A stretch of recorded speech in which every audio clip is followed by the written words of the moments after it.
काँग्रेसची पाठ मोडलेली असून सरळ होत नाही. अमोल कोल्हे यांचा काँग्रेसवर हल्लाबोल. तर जागा वाटपासाठी 20 दिवस का वाया घालवले म्हणत वडेट्टीवार यांनी पटोले आणि राऊतांवर फोडलं खापर.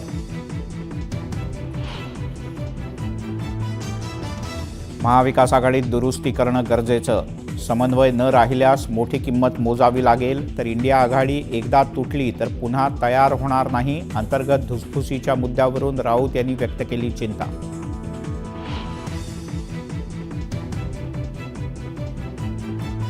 शरद पवार यांनी स्थानिक स्वराज्य संस्थांच्या निवडणुकांचं रणशिंग फुंकलं. निवडणुकीत सर्वसामान्य कुटुंबातील तरुणांना संधी देणार असून 50% जागा महिलांना देणार असल्याची कार्यकर्त्यांच्या बैठकीत माहिती.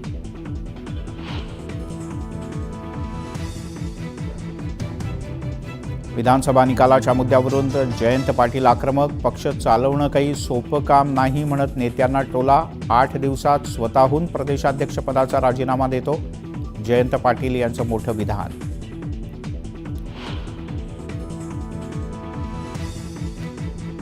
संतोष देशमुख यांच्या हत्येच्या निषेधार्थ जालन्यात आज जनआक्रोश मोर्चा.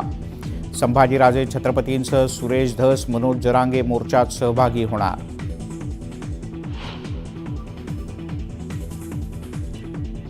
आधीचे मुख्यमंत्री घटनाबाह्य होते, मात्र आताचे मुख्यमंत्री हे घटनेनुसार. शिंदे हे फडणवीसांना मुख्यमंत्री मानत नाहीत. संजय राऊत यांचा एकनाथ शिंदेंना चिमटा.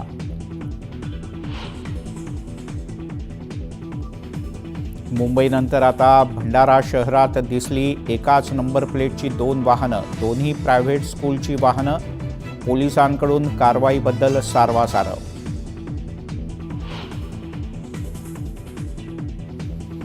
डोंबिवलीमध्ये जागेच्या वादातून गुंडांच्या टोळक्याकडून तोडफोड आणि दगडफेक. पोलिसांकडून अद्याप कारवाई नाही.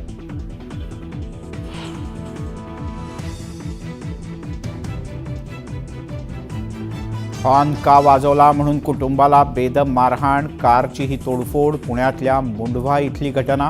पोलिसांनी दोघांना ताब्यात घेतलं.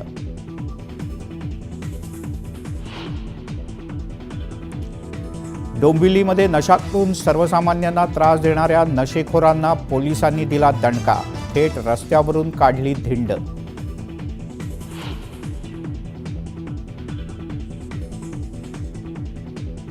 रस्त्यावरचा अडथळा ठरणारे खड्डे बुजवण्यासाठी शिक्षकांनी विद्यार्थ्यांना जुंपलं. संभाजीनगरमधल्या पेंढापूर इथल्या शाळेतला धक्कादायक प्रकार.